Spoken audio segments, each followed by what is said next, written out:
Welcome back to Check the Pulse. Today, as usual, I'm grateful and honored to have Mr. Mike Fresh on the podcast. Welcome. Kristina, thank you for having me. I love telling my story, and I'm so excited to see what you're going to get out of me today here. Me too. And I think it's safe to say, Fresh House, which is his juice location for those that don't know, but for those that do know, has impacted multiple communities and areas within the Vaughan and GTA on a greater level. So it was time. Mike hit me up. He said, I want to share my story. And I said, you know what? I think it's one that everyone is very curious about. So let's do it. So Mike, I'm going to pass it over to you, give you the floor, share your story, start where you want, end where you want, and then we'll dive into the conversation.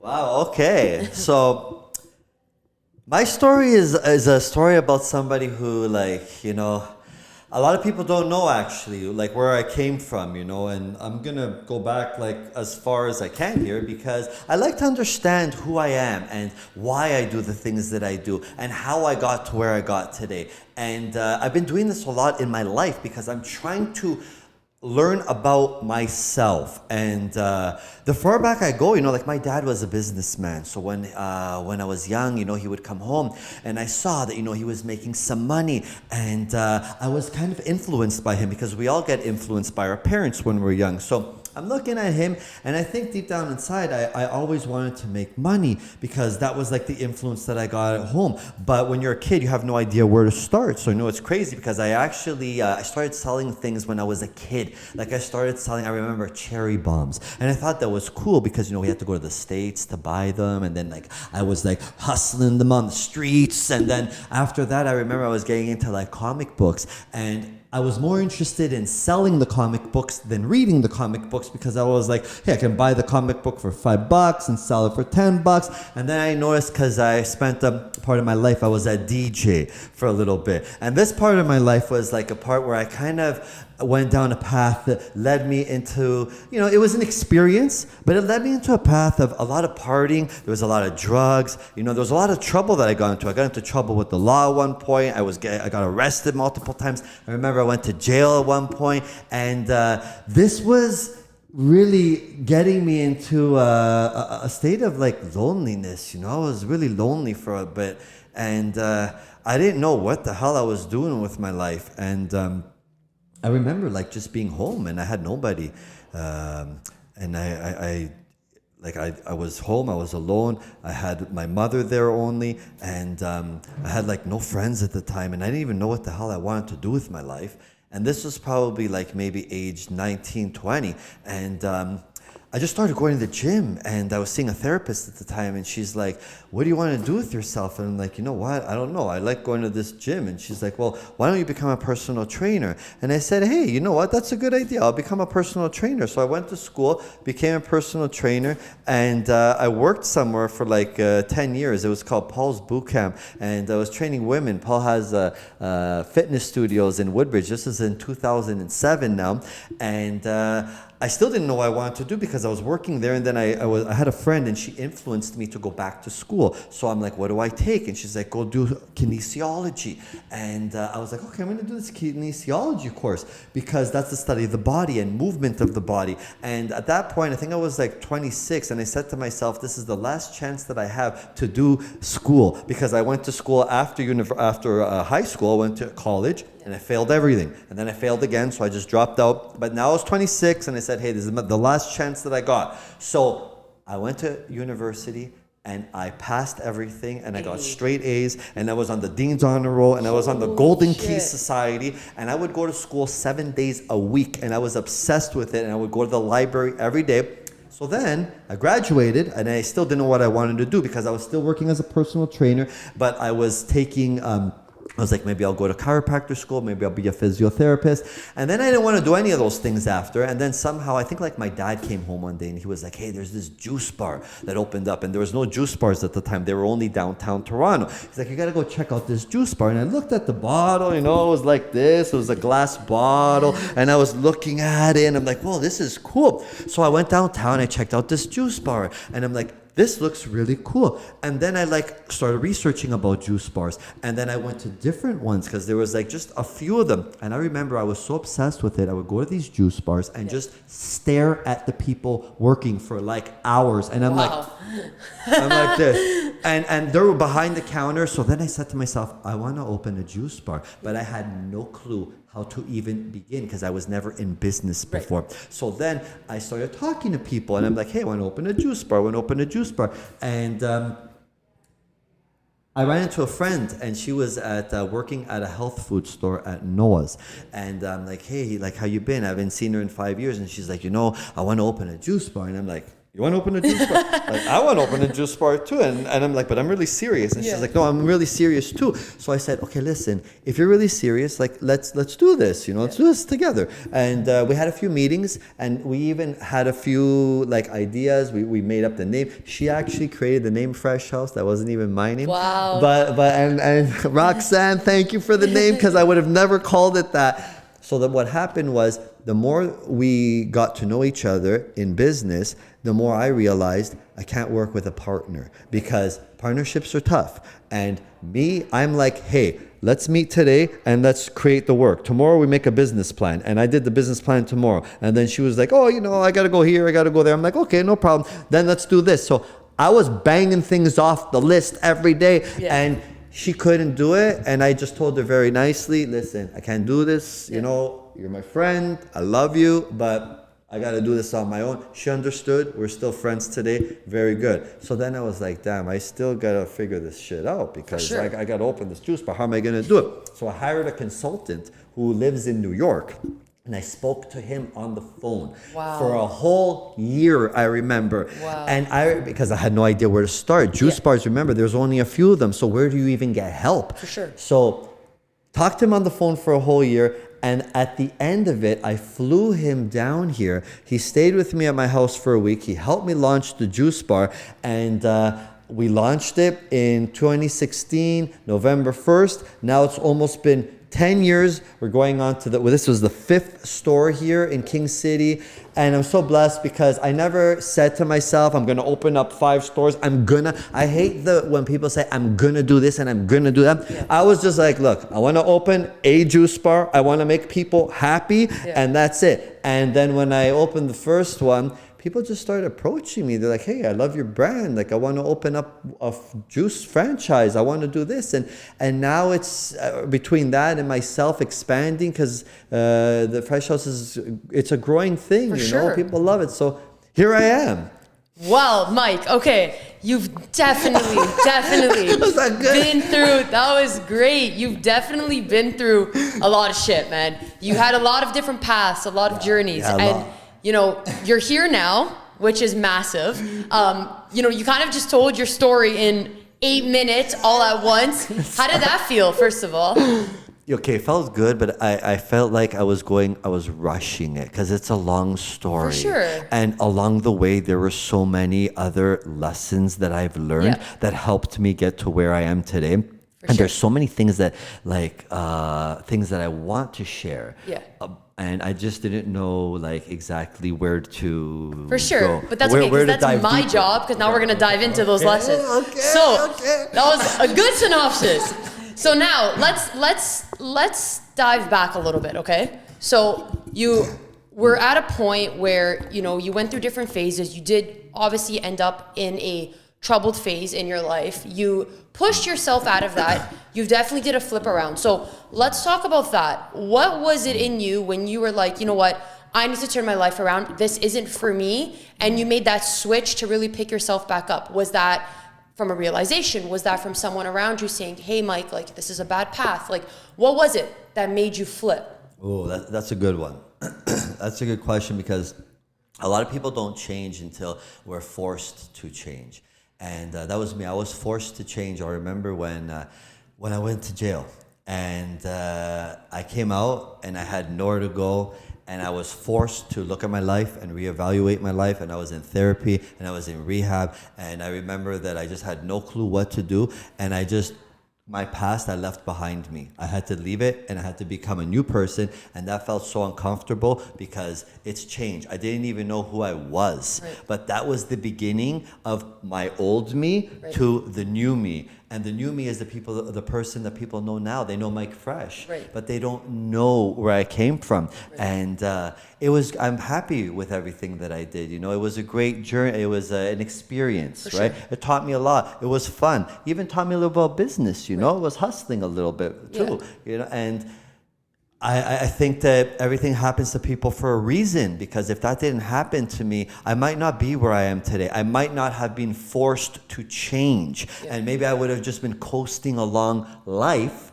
And maybe I wouldn't have been forced to do something like this. So everything, you know, when it happens, we don't know. So even now, I've trained my mind to know that when something bad happens, it's okay. Because maybe this bad thing is going to lead to something amazing. So I think that's what I was trying to say. Yeah. No, but and I agree with that, though. A lot of people don't change unless they're forced to change, especially when you're in a really low spot and you want to pick yourself back up. Because a big factor in that change is believing in yourself. When a lot of people hit a low, they don't believe in themselves enough to hit the high again of like succeeding in life, quote unquote, right? So you had to go through something also, I'm assuming, where you had to find that belief in yourself to say, Mike, I got this. I could do this. Like, you know, let's buckle our shoes up and let's get it done. And I remember finding that belief in myself it wasn't like, hey, I'm going to open a business.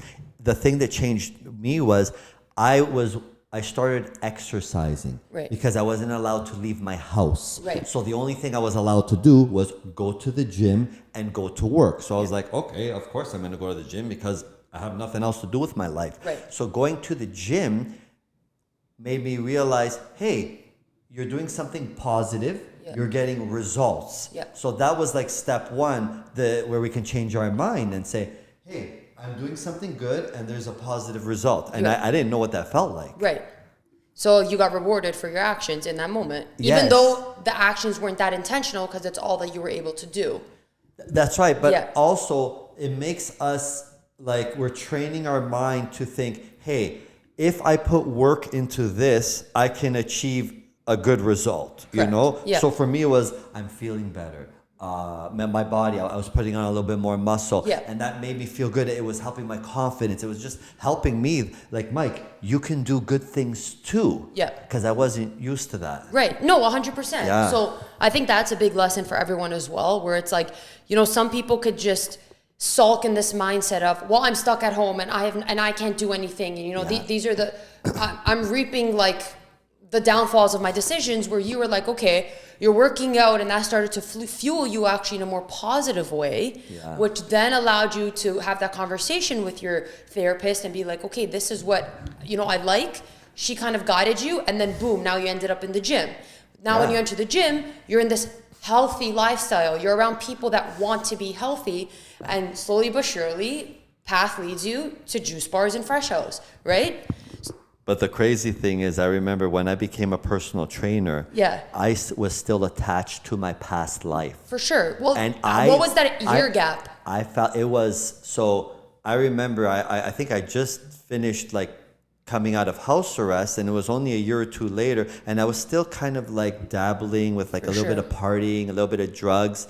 So I would go to work as a personal trainer, and I was looking at myself like, you're not this guy. You're not a trainer. You're not a healthy guy. You're still this guy. So I was battling. I remember going to work so many times at the beginning, and I felt it in my stomach that I'm not this person, and I'm trying to be something that I'm not. But then over the years of being there, and my boss, you know, my old boss, he believed in me. And that really helped me because he saw something in me. So it took me maybe 2-3 years to change, to really feel like, hey, Mike, you do belong here. You're okay. This is a good place for you. And you can teach people how to be healthy. Because imagine, I'm not even the healthy guy, and I'm trying to tell you to be healthy. For sure, But then now I see it where everybody, hey, we're all human at the end of the day, and everybody has a little bit of a past. And everybody, you know, whether you drink alcohol, or you do this, or you do that, whatever it is, we're all trying our best here, right? For We're all sure. just trying our best. Everyone's just trying to make it, and I always say that, and whatever make it is to them is what they're trying to achieve.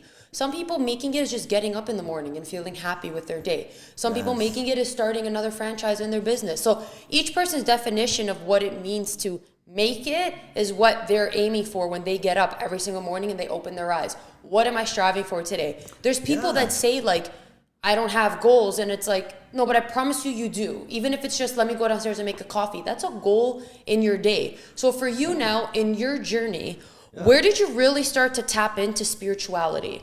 Ooh, good one. Yeah. So I opened the juice bar. Right. And it was about maybe 6 months in. And I had a friend, Giovanni, and he changed my life. The famous Gio.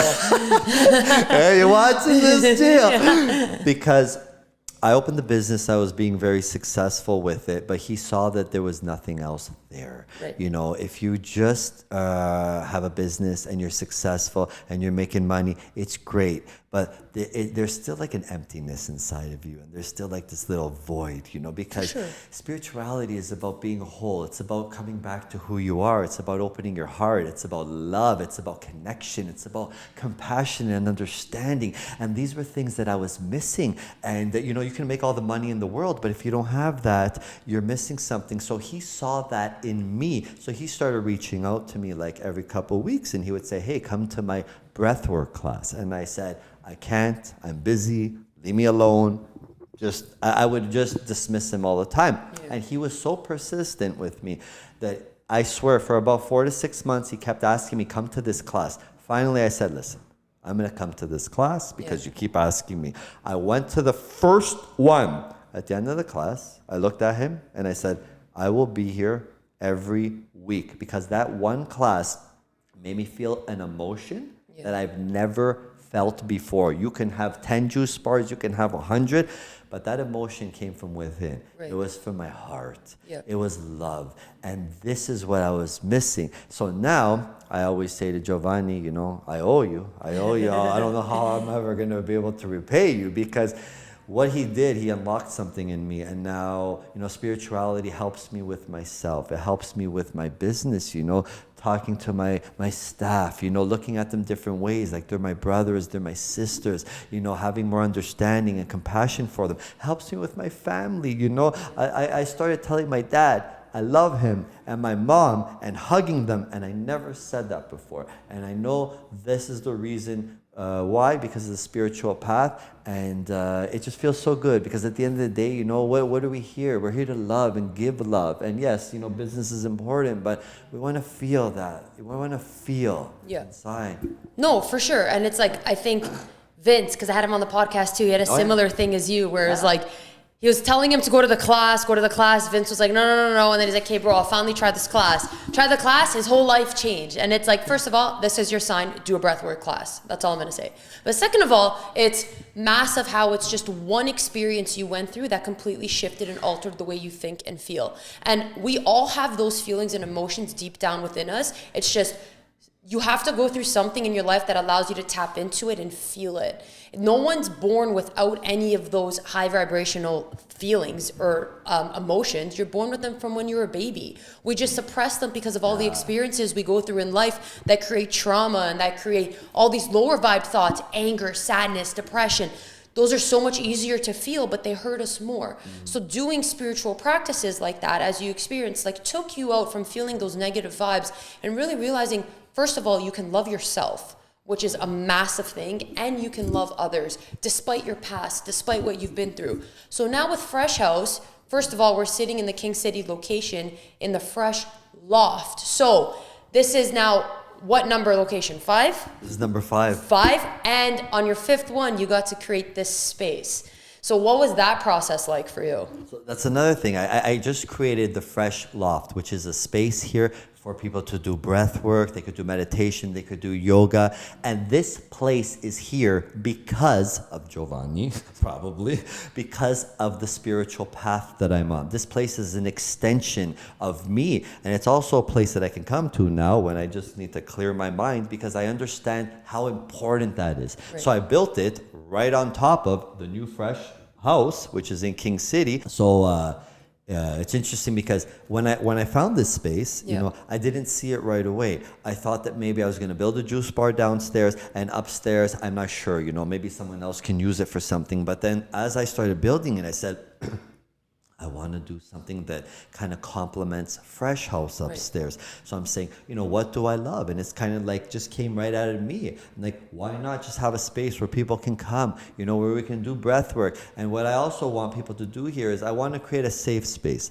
because we don't have enough safe spaces wherever we go. A place where people can come and talk and say things that they've never shared in a long time, because we suppress so much inside of us, you know, and we go through our life, you know, you're doing your thing, I do mine, we work, we talk to friends, we go on Instagram, but we never go deep inside to really check in with ourselves and find out, how do I feel right now? What do I really want to say? Like, I want to be vulnerable. And that's something that I want to do up here. I want people to feel so safe that they can say it, because when we say that vulnerability thing, whatever it is for you, as soon as it comes out, we're already healing, you know, because when it's inside of us, we don't allow it to come out, and we harbor it, and it can turn to negative feelings, it can turn to disease. And that's what I want to do up here. And I love starting with my story up here, because when I tell people my story, you know, hey, I got a pretty bad story, or it's a great story, but it's a story that's inspirational, because, hey guys, if I did it, I'm just a regular guy, you know, you can do it too. There was nothing special about me,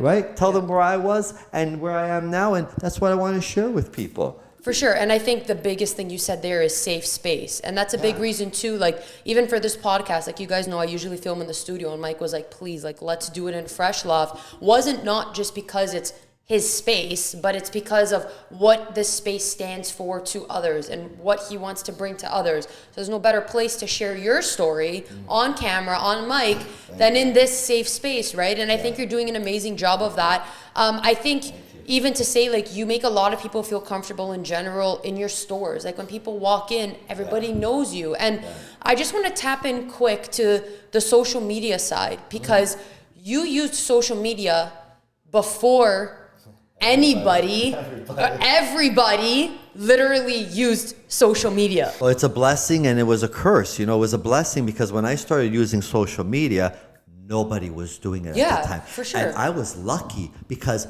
there was no one else to watch on Instagram. I was the only, I'm telling you. And people would say that to me. One guy goes, Mike, I canceled the television. I'm just watching you now on Instagram. And I was also a little bit worried because I'm like, am I doing the right thing? Like, nobody else is doing this. Now everyone you talk to is doing Instagram and TikTok and 100%. This and Reels. And it's beautiful to see because this is the way to do it. But I remember me learning social media came from another friend that I had, Rob Steckley. Love him too. I don't know. I owe him my life also because this was probably going back 15 years now. And he he's a professional tennis coach. He would travel the world and he would make videos around the world. So he learned how to use a camera. He learned how to edit. So when he would come back, he would always use me as a subject. So he's like, do this on camera. And I would always say, no. And he's like, do this. And I'd say, no. Then he finally would convince me. You know, the first video that we ever did, I think I had a juice and I did this and I said, and that was the whole video because I couldn't even talk. I was so nervous. But he kept pushing me and pushing me. Then Rob got me to the point where I would do videos like whatever he said because I would watch them after and I'm like, wow, this is cool. But then I remember looking at myself saying, am I supposed to be this way? Because no one else was doing it at the time. Then he got me to buy a camera. He taught me how to use editing software so that 2 years before I even opened Fresh House, I remember, I was already making content. This is going back 12 years now. I was making content. I was producing myself at the time. So that by the time I remember 1 year before Fresh House opened, I was already promoting the juice bar like it was going to open. We opened with a bang, and part of the success of Fresh House is all because of like the way I learned how to use Instagram. And now it's tough because there's a lot of competition. I see all these new guys, you know, like I'm like, I gotta brush up on my skills. Now it's tough now, but I'm just so happy, you know, that Rob got me on that. He got me to get out of my comfort zone. Because getting out of your comfort zone and getting on camera is a big skill in itself. You know, when people say, oh, Mike, you look so natural now on camera. And I say, no. Go back on my Instagram. scroll back 10 years and you will see me there. And you're going to see me doing videos that I was not confident. But the more you do it, I got out of my head, stopped caring what people think, stopped caring about this. And next thing you know, I'm putting on a costume and I dressed up as Santa Claus and I'm walking around Yorkdale asking people if they've heard of Fresh House because you just stopped caring. Yeah. No, but it's true though. Like now if you look at your videos, like you do things that majority of people would not do and you rock it. Like you own it, you know, but it's cool to know that obviously everyone starts from somewhere, but it was just, it's interesting because you definitely started at a time where Instagram was still like just photos. So now you're adding video and it's like, whoa, what are you doing? You know? So that's cool. It's neat. I think a lot of people kind of wonder that because you're always posting, like always posting. Like I think you, even though there's other competitors, like you must post the most and you must post the most like, how do you say this? Like the most out there shit. Like you post like Santa Claus outfits, like there's other competitors, they're trying to do perfect, proper videos. You're not. You're trying to show the raw authenticity of Fresh House, and that's the differentiator. And that's what I am. I'm raw like that. I'm authentic, and I try getting it out of my clients too. I remember when I opened, I had this lady Agnes, and she kept coming to the juice bar, and she said, "Oh my God, I love your juice." I tell my family, I said, "Agnes, can you say this on video?" And she's like, "No," you know, she's like a 60-year-old woman. I'm like, "Please, Agnes, say this on video for me. That was so nice." And she's like, "No, Mike, I don't want to say. I look this way and I can't say." And I said, "Agnes, please, come on. Like, you're such a good woman, you know. Please, just say." Finally, I convinced her to do this video. We made a 1-minute video. I posted it on the Instagram story. I see her 3 days later. She's like, "I was sitting down at the table eating dinner with my whole family and I kept showing everybody the video. I showed everyone this video." I go, "The video that you didn't want to do with me? That one?" So it's beautiful because I want to do what Rob did to me, right? I want to get people, because when you push people out of their comfort zone and then watching them, seeing them being happy, that's like something that I can give them, you know, beyond the juice. You're in service to them a different way now, and you have a special connection with these people, and that's one thing that I love doing. For sure, and like you said, you're creating that connection beyond the juice, and it's like a lot of why, yes, obviously the juice is really good and it does its job, but why people keep coming back is also for you, and that connection and that safe space that they built with you, and that welcome energy. It's like, oh, is Mike gonna be there today? It's like playing roulette. If I go to Kleinberg, is Mike gonna be there? If I go hit, you know? So it's like, it's just, it's cool to see, like, did you ever imagine this for yourself? Like, being at this point? No, I didn't. No. I never saw this one coming. And I think that's the best part, because let's say I opened up a juice bar and I was like, "Oh, I'm going to open up another 4. You put all these stress on yourself, and why? For what? Then life isn't fun anymore, you know? I'm just like, hey, I want to open a juice bar. I want to meet some friends. I want to make some videos. I want to make people laugh. And then next thing you know, it just comes after and comes. And all of a sudden you get to a place where you're like, hey, you know what? This one's running. Let's go do another one. But not like, you know, putting these expectations on yourself, because then it's you get all stressed out and then work's not fun anymore. No, for sure. And I feel like your growth process was very natural. Like one, okay, this was doing really well. Okay, let's go to another one. And honestly, I think because you didn't have those expectations, like even where the juice bars are located now, they're very much in like great spots. Like you didn't force yourself to just open another location. They're actually in very prime locations for those cities that they're in, right? Oh yeah, And I feel like you can't plan that. And that happens naturally, you know. It happens naturally because when you wait, right, then the right thing will come, right? 100%. And when you rush something, then the intention's not there, the right energy's not there. Well, it's also like I always say, like where intention goes, energy flows. Yes. So it's like your intention was never to have this big expansion. It's more to provide this service for others. And in that though, look now where you've gotten.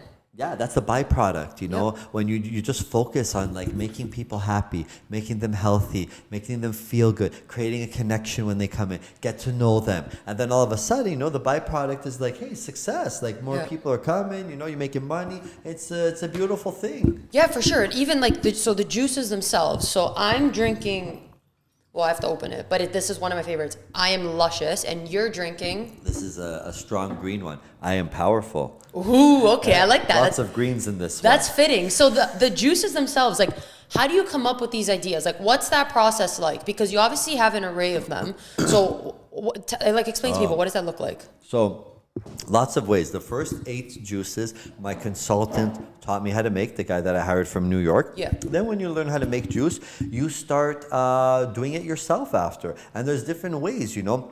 People have came to my juice bar who have been to other juice bars. And they have said, Mike, there is this juice at this juice bar, you need to copy it. And I said, okay, I will copy it. Yeah. And this is what we do. I've been to juice bars. Sometimes I'll walk into a juice bar and I'll say, hey, what's the best juice on the menu? And they'll say this. And I'll say, is that the best one? And they say, yeah, this is the best one. I drink it. If I like it, maybe I'll copy it. Yeah. Maybe I'll see a recipe online. Maybe, and just, you know, to touch on copying a little bit.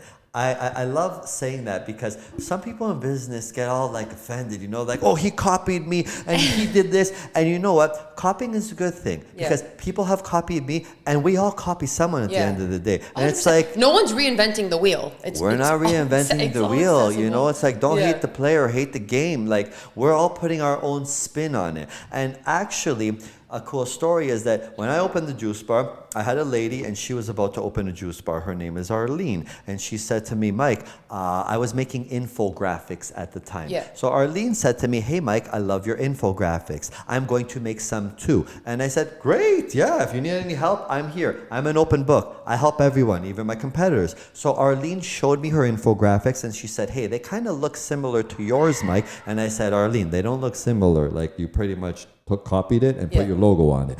But I said, I'm cool with that. You know, if that's the way you want it to look, I am totally cool with that. Maybe another 6 months goes by. We're still friends. I helped her out. Another 6 months goes by. She asks me other questions about business. I help her out. Another 6 months goes by. She says, Mike, I'm closing the juice bar. At this time, I was looking for a new juicer. It's called the Angel. It's a $15,000 juicer. Wow. I couldn't find it because I needed to buy it used. So I didn't have enough money.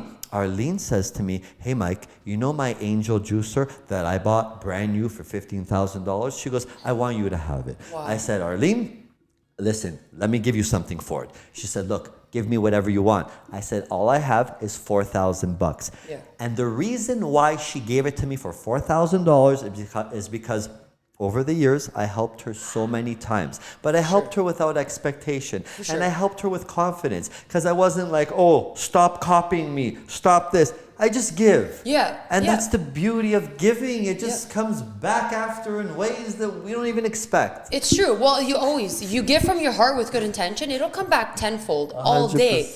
But I agree. Like, when a lot of people, when they say copy, oh, he copied me. And it's like, well, no, because I probably could have also Googled the recipe and found it. Like, we're in an age of technology, so everything's accessible. Yeah. All you're doing is putting your spin on something that already exists. So then your current lineup of juices, let's say, are those like what you've tested now over the years that you find work the best with your clientele? Yeah, these are the ones I find that work the best. Yeah. And you have to, the easiest part is getting the recipe. For sure. The hard part is I have to find people to walk in my front door and they gotta buy the juice. Yeah. That's the hard part. Yeah. Anyone can come up with a recipe, buy a juicer, and now I have the juice. Yeah. You know, you tweak it a little bit, but now the ones that we have, these are the ones that stood the test, and there's still a few that I think I might have to kick off and bring some new ones. It's always like you're always changing. For sure. Too, right? Well, you always have to keep learning. Fresh. Yeah, I like that. But you always gotta like keep learning in life, right? Because if you stop learning, you're never gonna keep growing. And what people want and their tastes and what they want to acquire change over time. So if you're selling the same thing you sold 5 years ago, it may not work, you know? Yeah, look, Fresh House, when it started, it was only juice. Right. And I forgot that at one point. I'm like, holy shit, this was only juice. Then we did some smoothies. Yeah. Then we did acai bowls. Yeah. Then we got kombucha. Then we did salads. Then we did muffins. And now we got sandwiches. Yeah. And I'm like, whoa. And I still look at the menu. I'm like, fuck, I need to like get some new stuff in here. Like, it's getting stale. Like, we don't have enough. And I'm like thinking back, because that's one thing we forget to do sometimes. 100%. Sometimes we come so far in life, we forget to acknowledge ourselves for how far we came, because all we do is look up and what's next. And I want more consumption. Where I had to step back and make be happy, man. Like, stop, you know? Yeah. I had to like think about that. Acknowledge yourself, you know? For sure. No, for sure. And I agree with that too. Is there anything now on the menu or that you don't have that you want to bring in for sure? A new sandwich. I was researching yesterday. I'm like, okay, maybe I gotta do a new sandwich, you know. But what is it? Is it a mushroom sandwich? Is it gonna be like a veggie sandwich? But then the veggie sandwich, I gotta grill the veggies first, and then maybe it's a little bit harder because the kitchen, you know, you gotta get like a hot plate. There's so many things to think about. So you gotta think about everything, Yeah. and then you know, I gotta get one of the presses, a panini press. You gotta make it hot, you know. So you gotta think about everything, right? For sure. But you know, the wheels are always moving. The wheels spinning. The wheels are spinning. Okay. I'm going to ask you a question. Remember, we only have an hour to talk. And when I ask you this question, ayahuasca, benefits of it, your experience with it. Oh my God. So this is another thing now so going back to Giovanni, he told me for 6 months to do breath work. I said no to him. When I started doing breath work, I would go every week because I was very committed and disciplined for like 5 years straight. Now he said, you got to do ayahuasca. But instead of saying no to him for 4 months, I said no to him for 4 years. So you didn't even learn from the first time. No. I was like, you know what? Listen, I'm playing hardball with you. So for 4 years, I said no. And he would keep telling me, try ayahuasca. And, you know, I said, hey, I don't need it, whatever. What is this stuff? Blah, blah, blah. I make up all the excuses. I was in a period in my life, went through a bad breakup. And I was like trying hard to get over it. You know, this was the love of my life here. And I said, you know what? This is the time to go. I want to get some clarity. I want to make peace. I want to understand what's going on with myself. So I booked a trip. I said, Giovanni, I'm going. I went to Costa Rica for the first time. After the first night of ayahuasca, it changed me in a way where I called him after and I said, I'm so sorry, I'll always listen to you from now on. But ayahuasca changed me because it's one of those things, first of all, where it's so hard to explain. But I'm going to try now because what it does is ayahuasca opens our heart. It shows you things inside of your body that you're scared to see. It makes you have peace with yourself, but also releases, you know, like we all have like feelings, emotions, anything that we're holding on to so deep, and we don't know how to release these things. And what the ayahuasca does, you actually get on your knees and you release them. You vomit. They come right out of you. I was harboring negative feelings towards my father. I was harboring, feelings about not being confident. I wasn't sure about what happened with my relationship, and all of this stuff where it just creates like turmoil and you can't live free, you know? So when you release it spiritually, energetically, and this is no joke. Like, I actually felt so good after, and you connect with who you are. You get to know yourself better. You see yourself. You feel yourself in different ways that you haven't felt yourself anymore. I remember the first time I came home, I wrote my dad a letter about things that he's done to me since I was a kid. And I said, look, Dad, I love you. I don't want you to change. I just want you to know when you do this and this and this and this, this is how I feel. You know, for example, Fresh House is my business, not your business. So when I make decisions, I get to be the boss. So you don't get to sit at the table and huff and puff with me because I'm doing something that you don't like. Because if you'd say, you know, buy this jar and I don't, or let's say I buy it and it's not the right jar, I'm going to resent you. I go, just let me do my thing. So this was one of them. But it was that. I remember I came home. I started changing so much. After the second time I went, because after I went the first time to do ayahuasca, I go every 6 months. I've been 5 times now. After I went the second time, my mother goes up to me and she says, listen, whatever you're doing in Costa Rica, I'm coming with you next time. I brought my mother to drink ayahuasca and she loved it. Like after the first ceremony, the expression of our love that we shared was so deep. I would have never shared that love with her ever, not even never in this life. And for me, that's everything, because what's life about? You know, she said things to me the way she expressed herself, and that's so beautiful. And I know even it helped her, you know, with my father, with my sister, with her life, and it's just so beautiful, you know. And I said, you know, thank you for your trust, Mom, and it's such a beautiful thing. Well, for sure. And I think, you know, you touched on something too, even with your dad. Like, we all have traumas and triggers from when we're young that we hold on to. We don't realize because we're so small that you just harbor. You know, you're the kid. You don't have much of a say in the house. You just hold on to it. And as you get older, if you actually analyze your reactions, they all stem from something that you've been through when you were younger. And a lot of people are either scared to have those realizations or don't. They block it because they know something so traumatic happened, but they refuse to accept it. But it's like your body has already accepted it, because you already went through it. So the best thing you can do is now try to heal from it and let it go, because the more you don't, it harbors in you. And no one's perfect, but it's a journey that when you start, you'll notice now as you do things, it's like, okay, this was my reaction. So instead of getting mad at someone else for your reaction, think to yourself, why did I have that reaction? Definitely wasn't this moment right now. Probably stemmed from, I was a kid and I was doing this and I couldn't do this, and now I suppress this, and now we're circling it to here. But the good part is, as adults, we have the ability to control that, and we can analyze those things and, you know, take part in the necessary steps, whatever that is to you as a person, to heal those things. Not everyone will have the same healing journey. You know, not everyone will meditate or do ayahuasca or, you know, lead a breathwork class or go to a breathwork class, but these are all things that have proven to work to connect you with your mind, body, and your soul, that will then allow you to realize all of these traumas that you've been through. Imagine a mic in a stack. The what?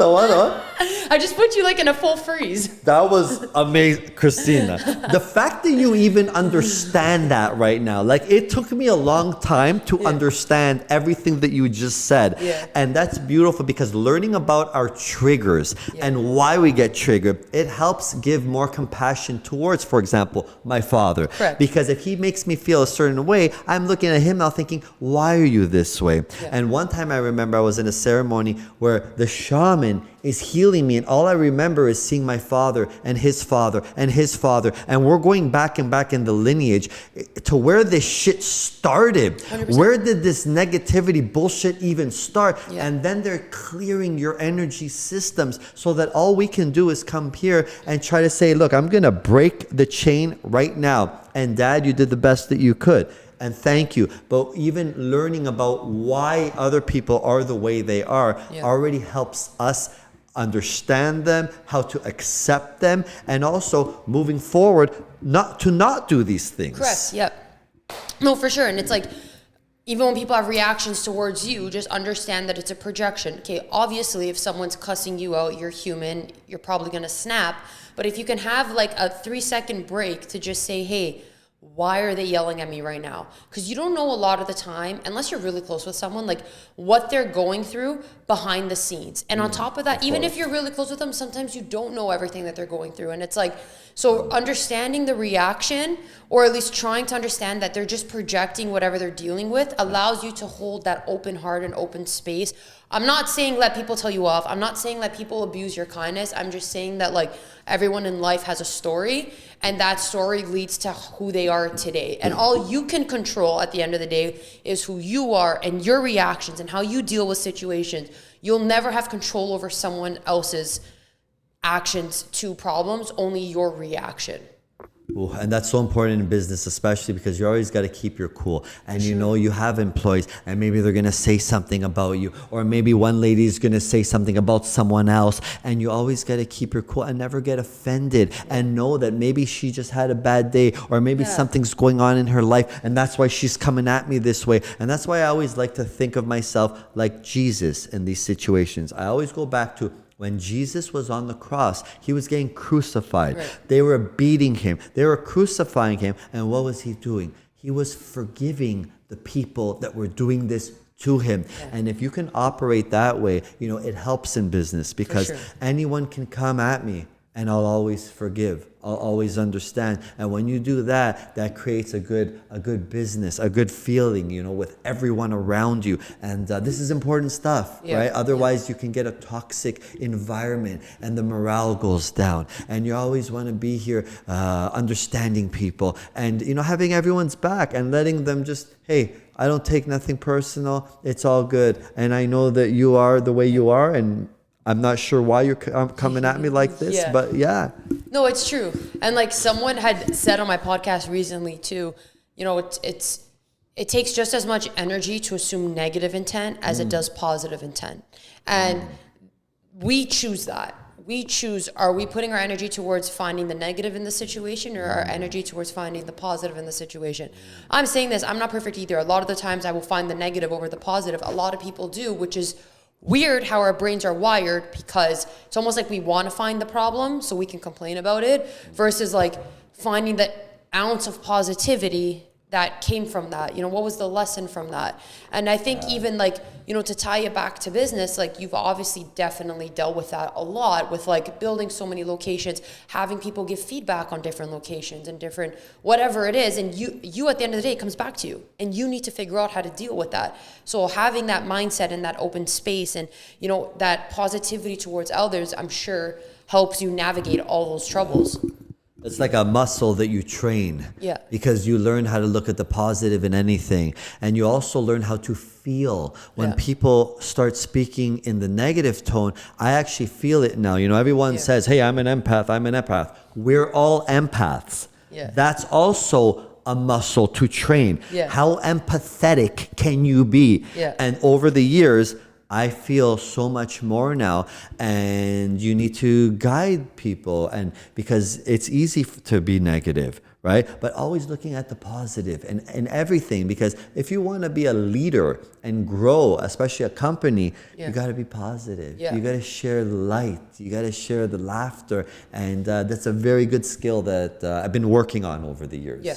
I think you said something really important there is like, we are all empaths. And it's true. Cause like everyone will be like, well, I'm an empath and I'm an empath. And it's like, no, everyone is. It's just, do you have the ability to tap into it? Number one, because people that don't think they are just haven't realized that they are and have that ability to tap into it. And two, it's like, how are we strengthening that?